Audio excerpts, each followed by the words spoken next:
This is a keyboard lesson for level 1 from A Fresh Approach Daily Drills. In this lesson, we're just going to get through all of those keyboard exercises that you have in this level.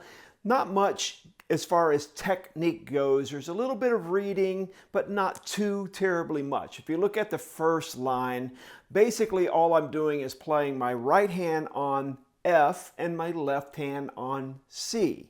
So whenever I come up to the keyboard, obviously I'm going to have the home keys of F, which is the note below the 3 accidentals, and the home key of C, which is the natural below the 2 accidentals. So when I'm working on these exercises, this whole level, I am working on what is called the piston stroke. And a piston stroke is where the mallet starts up, travels down, hits the key, and then comes directly back up. So starts up and ends up. This is exactly like the piston stroke on the snare drum. So what we want to do is make sure that we're striking the bar right in the very center, that we're not obviously hitting other keys, but we want to make sure that we're staying away from the node. And we'll talk about the node a little bit more when we go to the accidentals. But as you're playing this exercise, stand with your feet just a little bit apart. Try to stay relaxed as you can. Make sure that your mallets are in the up position, and as you strike each one, you should see that the mallet goes straight up and down.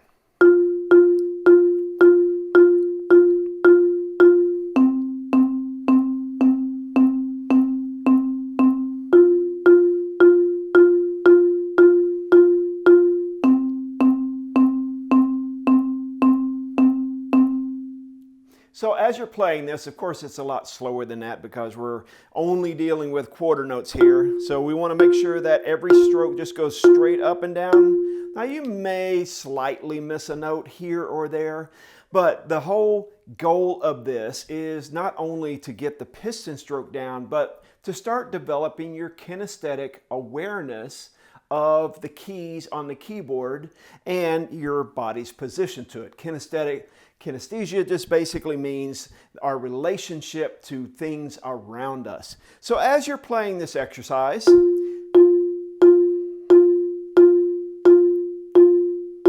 can look at your hands and you can look at the keys, especially because each one of them is pretty easy to memorize.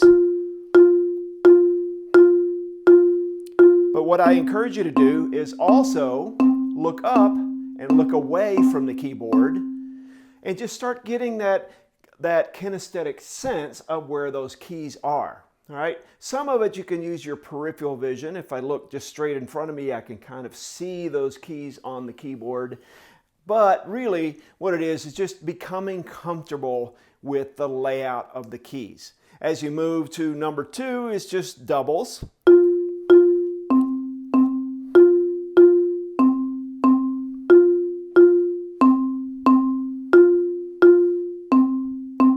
All right, number 3 is just singles.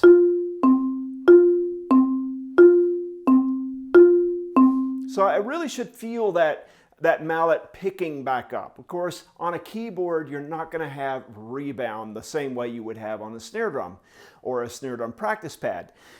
Because it has such a tight surface and because it's like the rubber band, when I hit the drum, it gives a certain amount of force back to me and it can propel the stick back up. When you're playing on a keyboard instrument, especially on a marimba where the mallet is yarn wrapped or you have a bigger yarn head, it's going to be a lot heavier. So if I just threw it at the key, it would probably just die right there. So I really have to kind of think of pulling my mallet back up. So as you're doing this, I am obviously standing right between the 2 keys that I need. You don't want to stand over here and play over here. And then you also want to have your music right in front of you.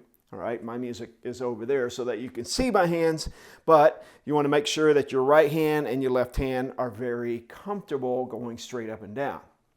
When you get to line number 4, it's basically our paradiddle that you learn when you go through the snare drum part. Paradiddle is 2 single strokes and a double.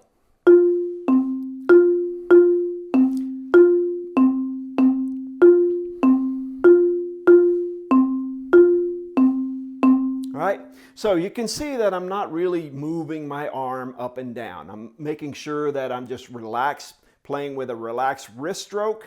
All right, it's almost just like dribbling a basketball. All right, but with the mallet in your hand, you have to think of pulling that sound back up. Now let's talk about really quick about the force and velocity of your stroke. So as I'm playing the keyboard especially, my velocity is the speed of my mallets going back up and down. I can go with a very slow velocity or very little velocity, which means basically that my mallet is traveling at a very slow rate of speed. Now, we want to make sure that we have enough velocity, enough speed, so that the mallet quickly moves up and down. That will be important later as you get faster on your scales and your reading and those kind of things on keyboard. But for right now, we want to think of pretty quick strokes, right? You don't have to be as fast as possible, but we want to make sure that the stroke is pretty quick, down, up, down, up, down, up on each one of them. Now the force is how hard you're hitting, all right? I can hit something pretty hard. It's kind of combined with velocity. We want to make sure that the keyboard itself, that we're not striking into the key, that we're not playing with a lot of force. We want to think of kind of playing above the keys. And the way I like just to wrap your head around this is to hold out your hand and then pretend like you're going to strike your hand, or actually strike your hand. So I'm using a good amount of velocity, but I'm also making sure that I don't use a lot of force into my hand. Otherwise it would hurt a lot if I started actually hitting my hand really hard. So we want to control that position right where the mallet reaches its arc and then starts back up. So you can control that basically with your kinesthetic sense, all right? So I can, if I wanted to, I could miss my hand altogether, not strike it at all. Or I can change the arc and just barely strike my hand. So that's the kind of stroke that you want to get.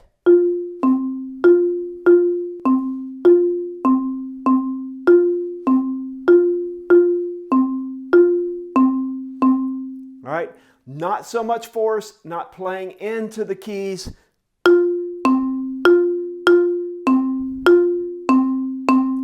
Which makes a really bad sound. We want to avoid that as much as possible. Even if you're on a bell set or a xylophone, this will pay off when we move to other percussion instruments, namely timpani especially, but bass drum and cymbal, suspended cymbal and different things like that. So really think about the velocity and then think about lifting up out of the key. All right, when we get to line number 5, basically we're just changing to alternating strokes, but we're repeating instead of just F and C, we're moving to playing C, D, and E on line number 5 and then right back down. So pretty simple.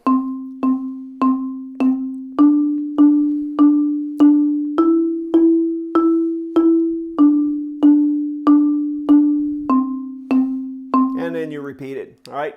Probably going slower than this, but if you're on a bell set and it has those tiny little keys, we're not trying to think of playing with one hand above the other, all right? We can, if we're playing with great piston strokes, as I'm striking one note, the other hand gets out of the way of the other one. So I don't really have to think about playing with one hand above the other as I'm playing this. That might apply later when we get to be much faster and we're using accidentals, but for right now, just think of striking right in the center of the key. And if you got those bell sets, all right, with a tiny little key, your target is really small. So you really have to pay attention to striking right in the center,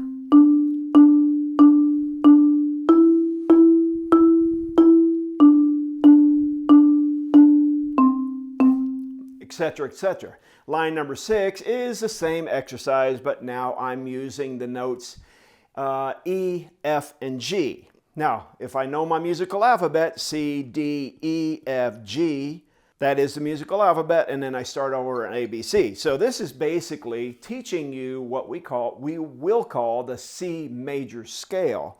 So it's just getting used to reading that on the staff itself. The E is the bottom line. Every good boy does fine. All right, and then we're just moving up from the E to the F to the G and back down.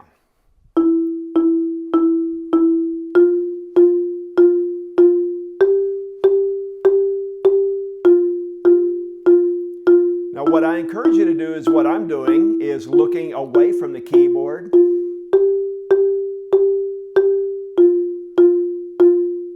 And getting used to that kind of feeling where you're really not sure whether you're going to strike the note or not, whether it's going to be perfect, but you can use your ears and tell if I strike something a little bit on the high side, that means I'm just a little bit too far to my right. If I strike the note below it, then I'm a little bit too far to my left.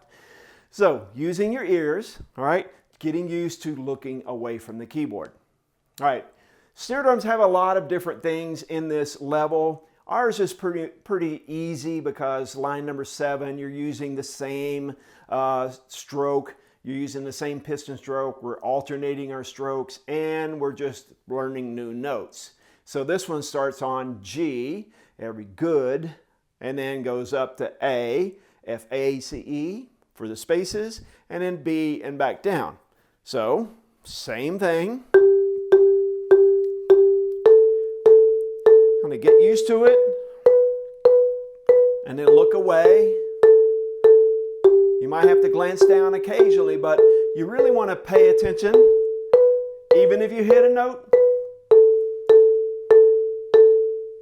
You want to pay attention to the sound that you're getting, that it's the same from the right hand to the left hand. If you miss a note, glance down, but maintain your eye contact away from the keyboard, and that will get you very comfortable with the layout and the feel of what it feels like. All right, when I get to line number 8, I've just got 2 notes, have a B and a C. Every good boy. Notice the stems of these 2 notes are going down, so I can use that to kind of inform myself. Even if the music is way over there, I know stems going down, it's going to be a B or above. So same thing. Now, what I should tell you too is that as we're playing this, all right, I started off here with C, D, and E, and then I kind of moved up in the next line to E, F, and G, and then I moved up here to G, A, and B, and then I have B and C. Now you can move up between the lines, okay, do the Space Invader walk, which is, you're too young to know, but when I'm playing on B and C, I can either stand right in front of the B and C, if that's the only thing I have in this line,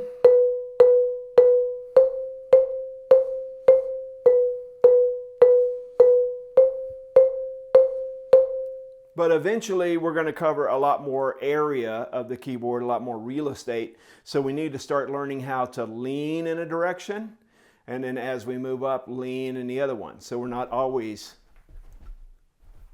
going back and forth with our crab step. All right? All right, going on, line number 9 is really about reading. It's rhythm reading, but we're also reading the notes on the staff. So if you look at it really quick, first measure is C, second measure is D, E, and F. All right? Now I talk about on the snare drum part about tapping your foot. You don't really tap your foot that much when you're on keyboard, only because you can, but only because we move around a lot on keyboard, so we can't really be tapping our foot while we're moving.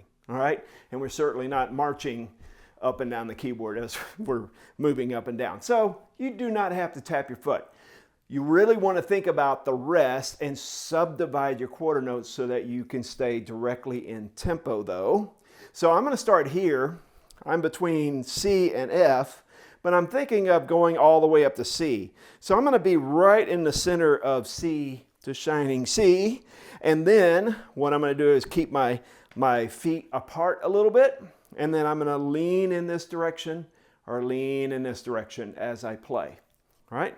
So I'm starting off by leaning, putting my weight on my left foot. 4, 4, 4, and then repeat.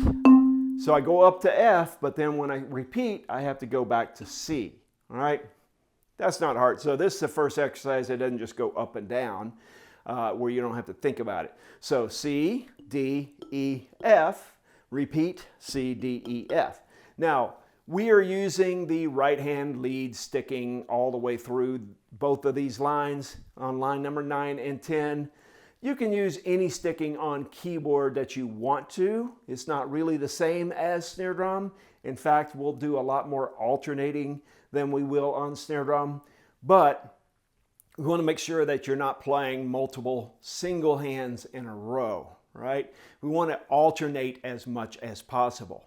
When I look at line number 10, notice that I start on the note G, different rhythm, 1, 2, rest, 4, all right? And it does that all the way through, but G, A, B, C.